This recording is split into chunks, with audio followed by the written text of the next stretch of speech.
আজকে দেশে ভালো যারা কাজ করবে, আমাদের শিক্ষক বলেন, ছাত্র বলেন, যুবক বলেন, তাদেরকেই আজকে গুম খুম হত্যার শিকার হতে হচ্ছে।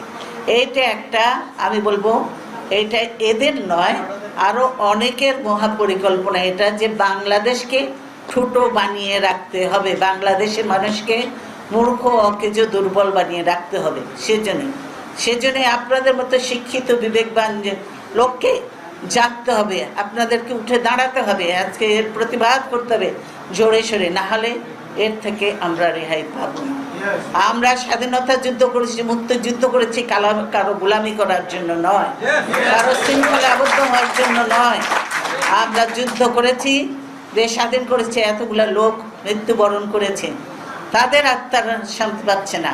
আজকে এদের এই গোলামির শৃঙ্খলের জন্য তারা শান্তি পাবে না। কাজেই আমরা শৃঙ্খলিত হতে দেব না, হব না ইনশাআল্লাহ। কাজেই আপনারা সকলে ভালো থাকেন, মিলেমিশে থাকেন, ঐক্যবদ্ধভাবে কাজ করলে আমরা সবটাতেই কামিয়াব হব, সফল হব।